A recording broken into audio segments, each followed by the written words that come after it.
the men behind the mask.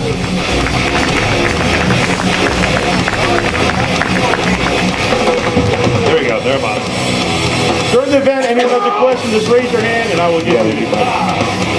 We were outside checking our Twitter accounts, guys. Everything is smoking, so we're ready. Is there any one particular role or character growing up that you guys like really made you want to become an actor or get into acting? Yeah, I wanted to be Jason. Couldn't handle it, so he did a different character. Yeah. An easier one. I did Michael. Was that for all of us or just Tyler? But yeah. Are we going like ego down? Is that what like the biggest ego? Whoever wants to answer first. Yeah, so I'll go I last. just want to be sure. I didn't know what the. In other words, you're next. Fair. You guys weren't. No, I'm a nerd for Star Wars, man. Like I love Star Wars, and I'm like, how do you do that? I want to like, how do you become a Jedi? That would be amazing. That's what actually when I was 12 years old, I had a conversation about with a buddy, like, what do you want to be when you grow up? And my answer was to be a Jedi, and like he berated me because like, you don't exist. I'm like, you don't know. So I don't know. That was my thing. I don't know.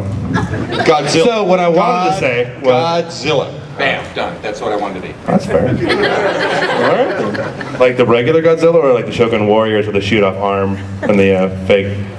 No, not Mega Godzilla. Okay, gotcha. Godzilla. All right, cool. Godzilla. Mr. Hodder here.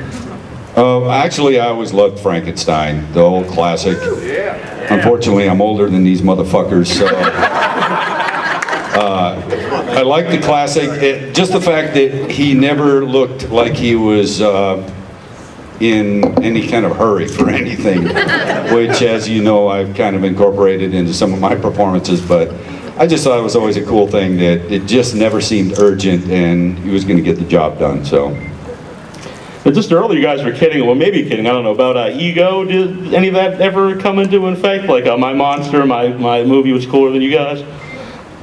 No, I don't think so. I mean, we're all friends, so Yeah. you know, we cheer each other on, and we hope each other, you know, gets the good roles. You know, now if one of the other guys got it, we'd be all pissed.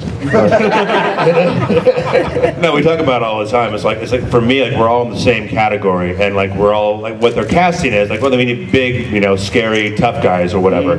And to me, for an artist, it's like, oh, we need crayons, but we're all different colored crayons, and we're so different, and so no one ever takes it. We ourselves, we don't take it personally. At least I hope we don't take it personally. Somebody smoked a little bit this morning, didn't they? You wouldn't say it to your face. I'm a crayon, and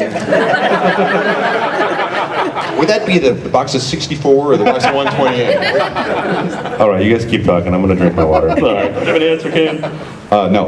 All right, excellent.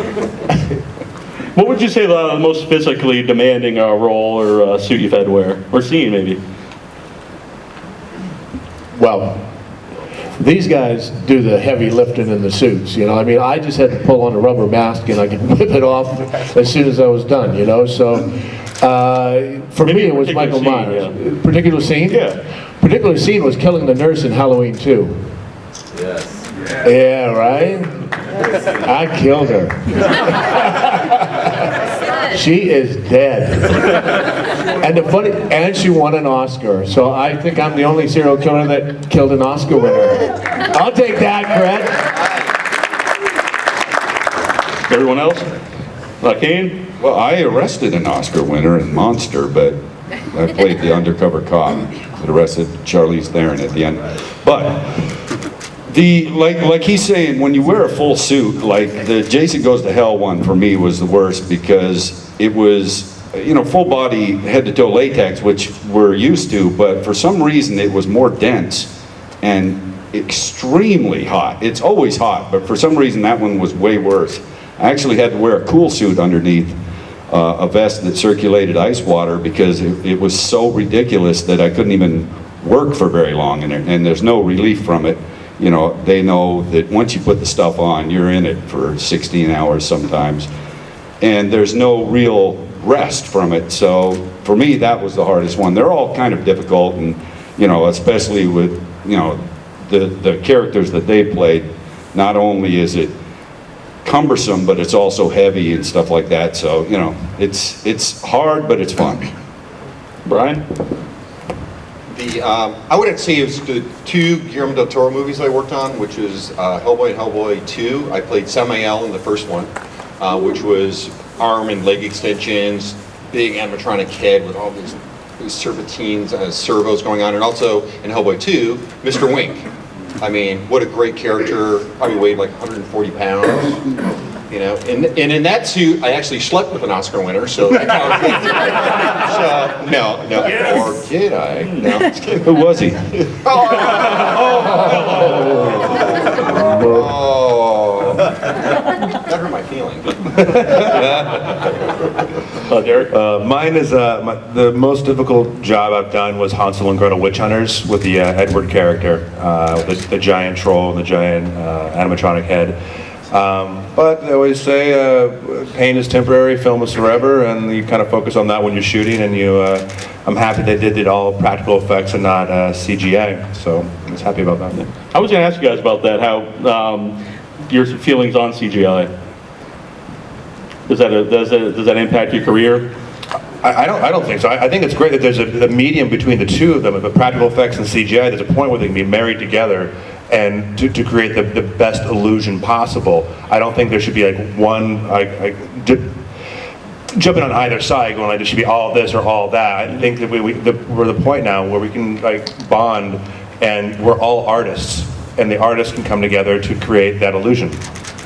God, I was like swimming. I was drowning on that one. I was like, oh, there's words that are not brain. I agree, Derek. On my comment or what I'm saying? Uh-oh, About the both. sweat. All right, thank you. Both. No, I just look at it, it's like when the CGI stuff, it's like no actor likes to act with balls in their face. See where I'm taking this? I'm just continuing Keep to going, keep going. this thing. That didn't sound good. What kind of sounded movies is right Brian in my making? head. I don't know. I believe he means like motion capture balls that are on your face. Those of you who aren't in the industry. I thought it was funny. Welcome to LA, everybody. I'm Welcome to sorry. LA. No, you look at it, and the thing is that when you have the character there, okay, and it's in front of him, you can do the scene with him there, and the actors are working off you, and you can do the fight choreography. You can do it over and over and over again, and the thing to catch that one moment, because you don't know when you're going to get that one moment where it all clicks and magic, and everyone goes, "Oh my God!" And the thing is that with CG, we've found that. They get one shot at it, you know, because of time, because of budget, because of this. And I think there can be a great marriage between the two, okay, where we can each complement each other. But I don't want to see it go all practical, okay, nor do I want to see it go all CGI. And I think it's great because the one thing that's great about practical is that the DVD extras and the bonus features, and you can see how things are made. There's something great about, you know, the joysticks and the fiddling and the practical effects and the blood and animatronics and seeing how it all gets made, because that inspires, you know, people to like build shops in their garage and to make masks and do all this other stuff. I don't know, and I'm just really into that. That's what got me into it. So I love that shit. Shit. I do agree also that, you know, my personal feeling, if it's a majority of a practical effect enhanced with CG, then that works pretty well. As a stuntman for 36 years, and I've done a lot of fire stunts, fully engulfed type things, and almost lost my life doing one, it's kind of frustrating just from the stunt point of view to see a stunt that I know that none of that fire is real on that person. And it's like, wow, you know, it's kind of insulting in a way, just because I'm an old-time stunt guy, that somebody is just building it on a computer instead of something like where I risk my life for it, and you know. Well, and it doesn't look real. Right. You know what I mean? It doesn't look as good, and you know, it's a little bit, but sometimes to the untrained eye, they don't really notice that, so. Any questions here in the audience? Right here. So I wanted to ask you guys your feeling about the current climate in the horror industry, and would you change anything about it? Current climate. Cold, warm, what do you... How do you feel about the quality of horror films that are coming out, and do you guys wish maybe it was more kind of towards the vein of what was happening in the 80s, or are you guys happy with the industry currently? For me, it's art in general, where it's not the stories that you're telling, it's your craftsmanship and how you execute them. So there can be, it doesn't matter your budget from lower to higher, as long as you have a strong story and the craftsmen behind it are able to be creative and put their own ideas and vision together without like anybody else like saying their 2 cents. That's what I want to see. And I mean, it all boils down to, we're making films, we're doing what we enjoy, what you fans enjoy, and we do it to give back for you guys, you know? And it's just, we love doing what we do. So, I love the older, you know, 70s, 80s, but there's a place for it all. You know, there's a place for the new stuff. You know, 20 years ago, you couldn't see a Rob Zombie film, you know, or you wouldn't. So, it's evolving.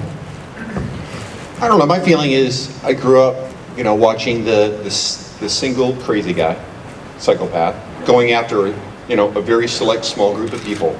Okay, and I enjoyed that because in my mind that could actually happen. I grew up in Michigan, small town, middle of the woods. You know, all hell could break loose at any moment on, you know, Friday or Saturday night out in the woods when you're, you know, you're a teenager drinking. And the thing is that now a lot of the stuff, you can imagine it's like, holy shit. And the thing that I see now is that everything has to be about the end of the world.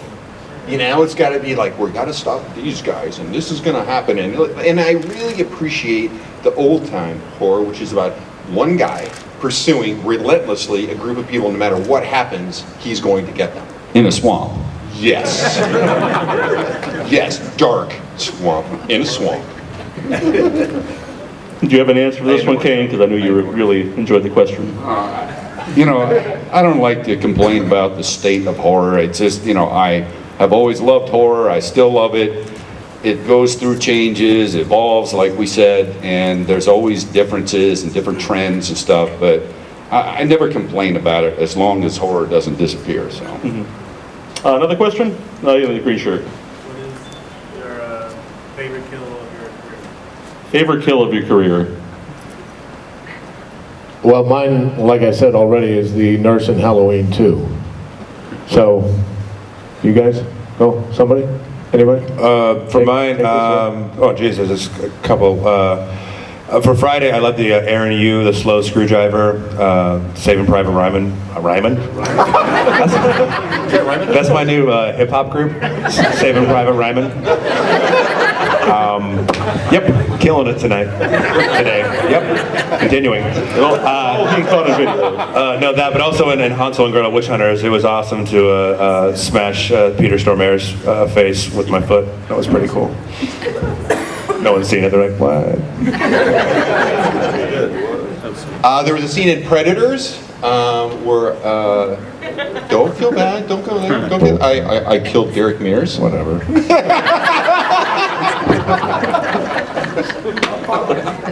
That would be a favorite. You know, Derek happens to be in Hatchet 3, which comes out June 14th. And I know it's going to be hard to believe, but he plays kind of an asshole. And one of our characters survives, so I don't want to give anything away. But you know, I've talked about it a million times. My favorite Jason kill is the sleeping bag, followed by the frozen head. And favorite all-time kill is actually in the first Hatchet where I ripped the bitch's head apart by her jaw.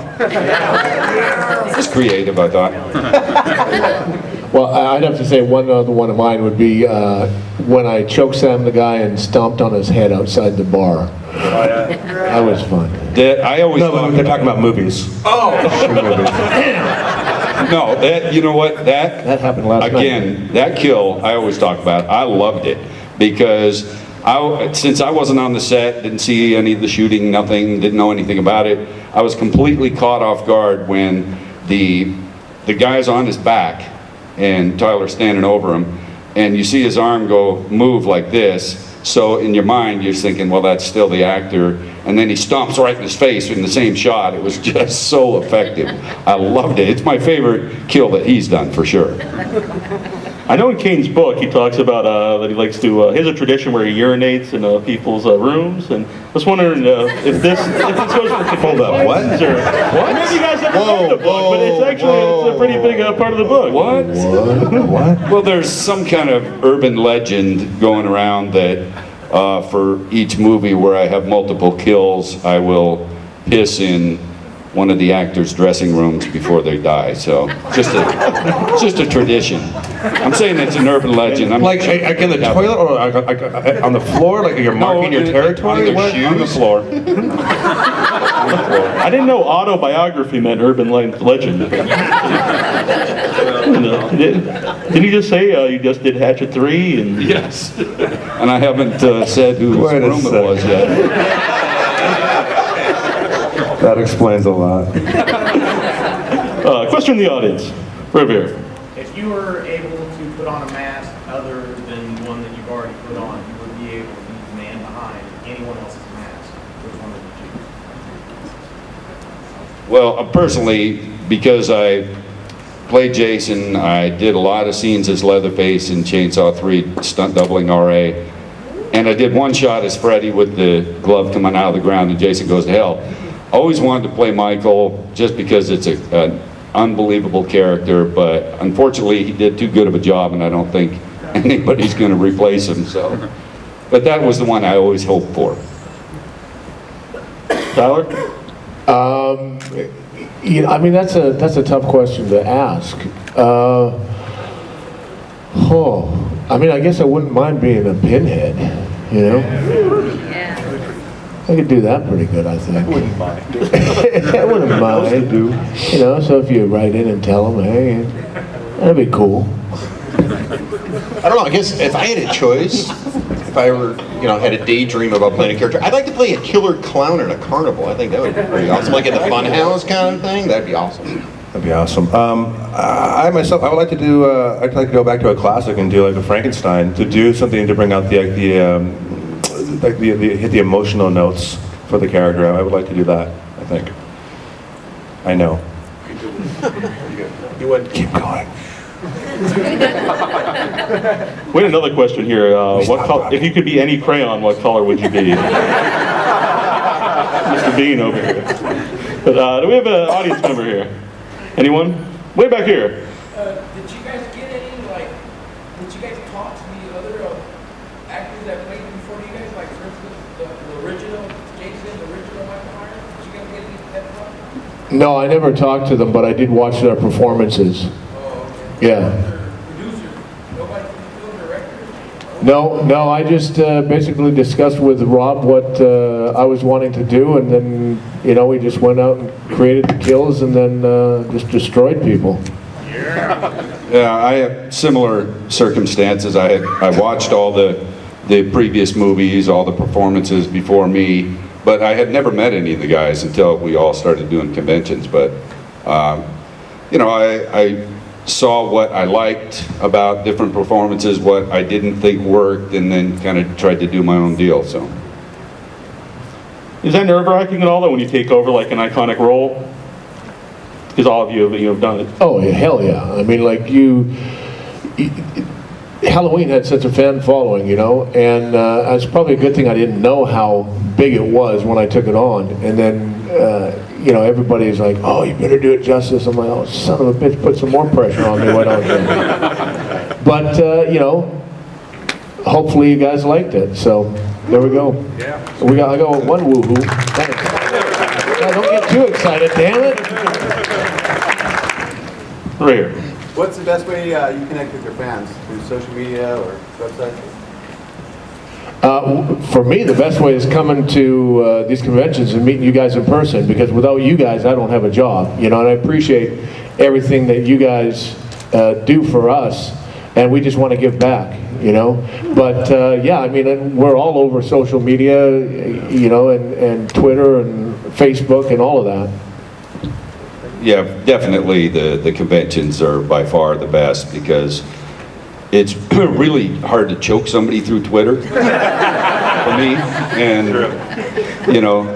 by the way, raise your hand if I've choked you before. Oh, not that many this time. Okay. Very good. Can we volunteer? Oh, you don't need to volunteer. I'll catch you. Oh, Lewis. Any cool stories about injuries from, playing these characters? Doing the stunts? Well, by the time I got to playing Michael Myers, I was all fucked up. I wrestled professionally for 11 and a half years, you know. I was sick and tired of getting dropped on my head, but, you know, I mean, it's just, you just do what you do. You live with it. And I just go home at the night and have some wine and a cigar and get ready for the next day, you know what I mean?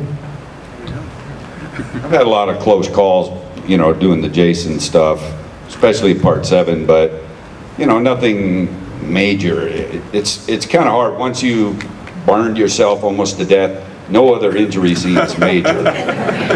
You know, getting knocked unconscious basically by the roof falling down in part 7, you know, it's not really an injury to me. It knocked me pretty silly, but, and you know, and if you can get to work the next day, I don't believe you were injured. Brian? I remember I had to fight Ron Perlman when he was Hellboy, and Guillermo del Toro, man, he was like, what we're going to do this time is we're really going to have you guys fight each other and hit each other. And I'm like, oh, shit. Oh. And Ron, I remember Ron's on top of me. He's got to beat Mr. Wink, you know, with his stone hand. And Ron looks down at me and he's like, we can do this 20 times really, really easy, or we can do it 4 times as hard as I can hit you. And I was like, give me a mouthpiece, man, let's just go for it. And I remember, and literally, I was just seeing stars and everything, and I stand up in the Mr. Wink costume, and everyone just looks at it, and like, the eye was like hanging out, like this cone was all split, and that's pretty much like how I felt. But I never forget around. It's like, we can do it 20 times, or we can do it 4 times. Whatever you want. I'm like, oh man. I have one interesting story from Deep Space Nine. Did you guys do a Deep Space Nine or Star Trek? Or... Enterprise, but not that. Right. I played a Jemadar once in a while, and I did an episode where there were 2 Jemadars, myself and a crew member fighting. And we did a big fight scene. It was another stunt guy. I won't mention his name because he fucked up pretty well. We did the whole fight scene in an arena where there's spectators. And then, after we did the fight, the director says, I want to get the reactions of the spectators. So he has the camera just facing the arena, the stands where people were sitting, panning across, watching their reactions. And he says, can you guys just walk through the motions behind camera, just so all the eye lines are the same? You know what I mean? So all the spectators are looking at the same place. We're just going to move back and forth behind the camera, just, you know, walk through the punches. He fucking hits me straight in the nose, behind camera. I mean, that's worse than doing it on a rehearsal. This is something where it's just to show them looking. He fucking busts me in the nose, is bleeding through the makeup, the 3.5 hours of makeup. I just couldn't believe he was that stupid. No, you in the black shirt. Did they get some good reaction shots from that? Yeah, that's very funny. I believe they did, yes. Much like the crowd here is going to react when I knock your fucking head off. Did Derek have any injury story you want to share? Constantly. No, yeah, it's all that fighter mentality. You constantly get banged up and like smacked around, and I'm trying to think of stories that people would be amused by. There's one time on Hills Have Eyes 2 with Michael Bailey Smith. We're supposed to do a scene where he runs over and like we have a little scuffle, and he like kind of backhands me across the chest out of the way. And they're like, action! He comes over, he gets so amped. Like, he's like a monstrous guy. And I'm sitting there just relaxed. And he comes over and he basically goes, oh! Boom! Straight. Everything, wee, wee, wee. Like, right on the jaw. Everything, like, tweet, tweet. And, you know, I'm on the ground. Boom, cut.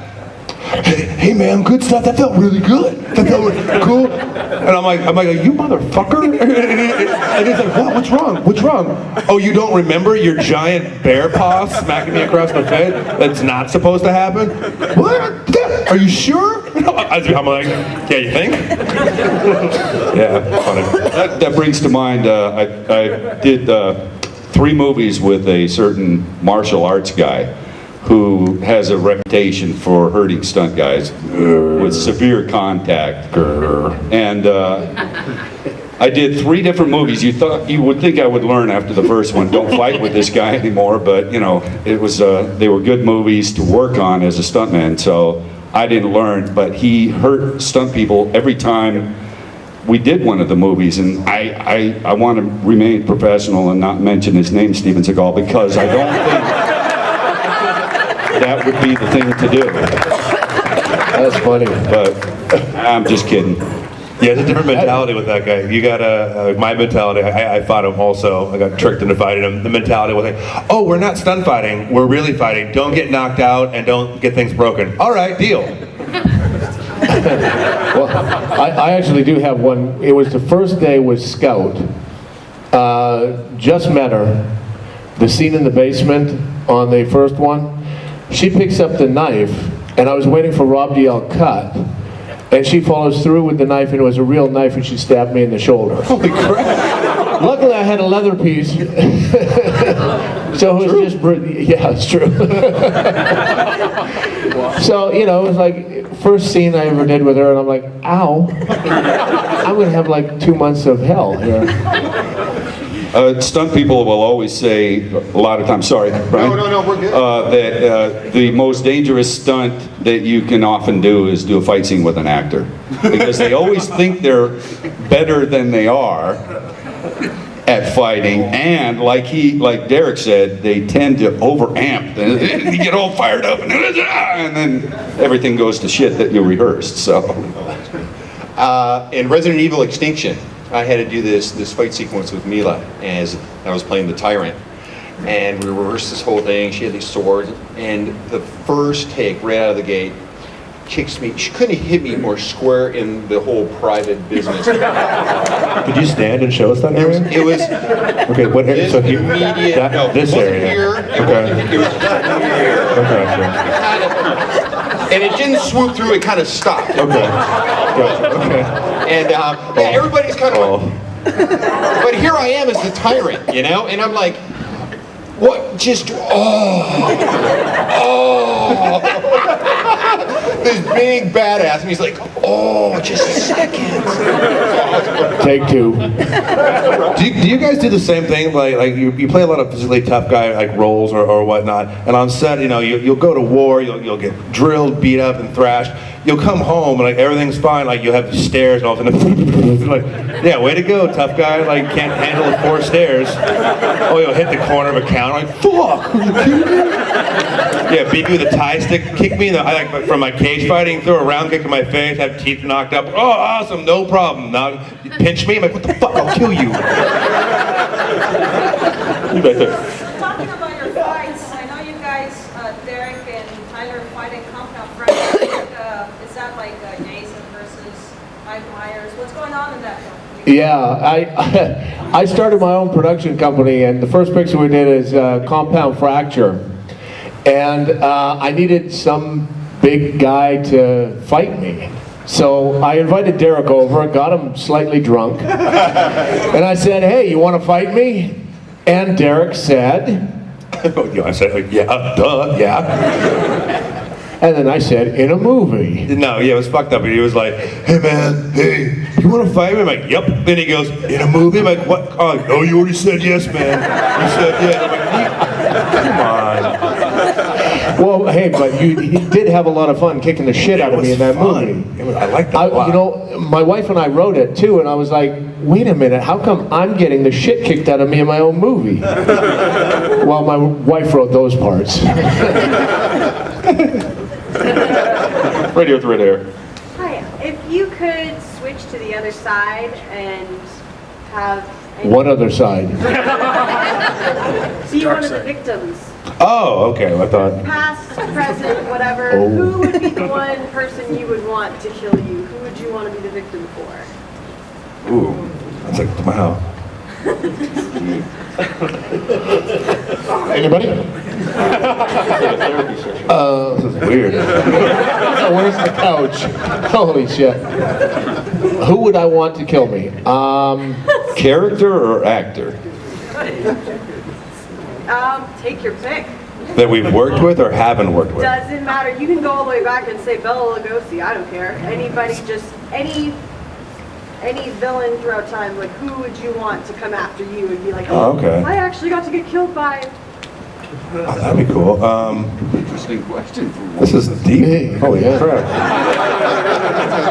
I don't know, you're right, it is the other side. We're usually doing the killing. It's like, it's crazy.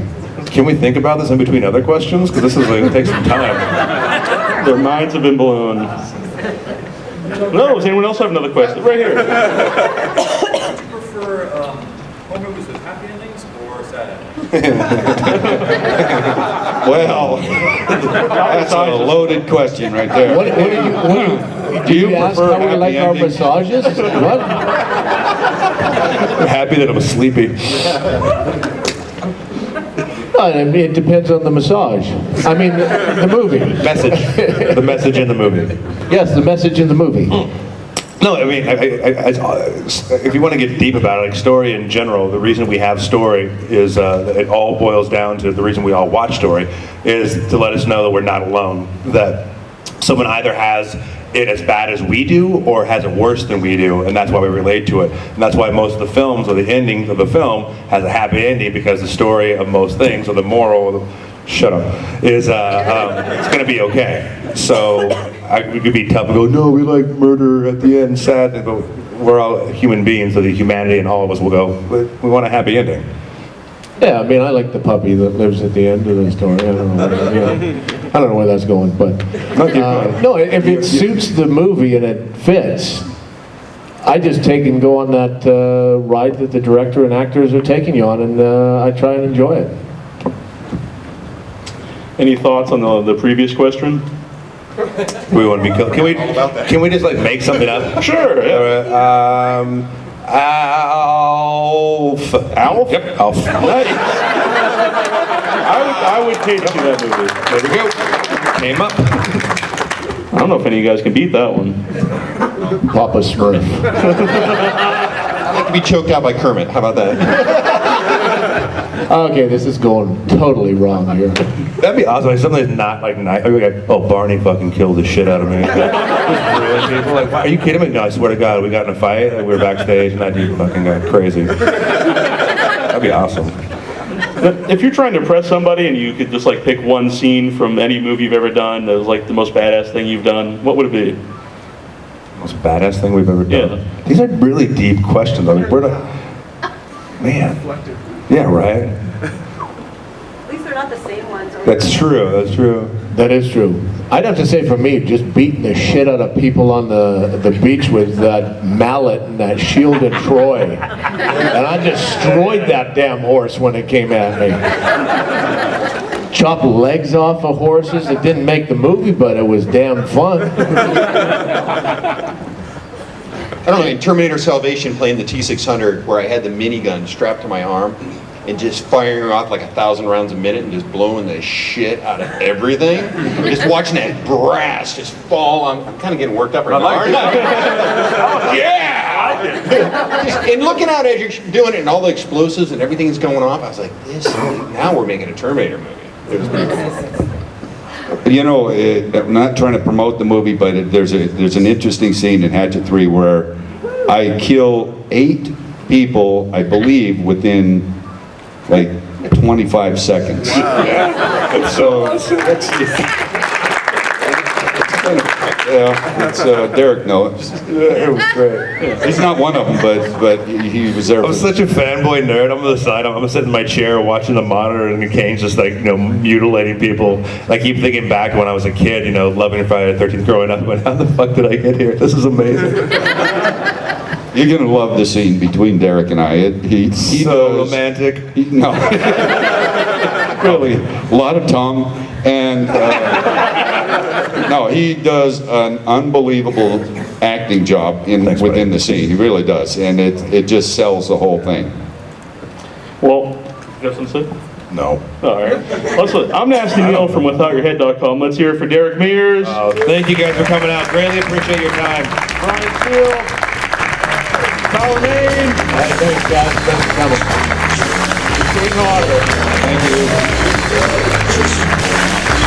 Show some love at the booth. All right, go enjoy yourself.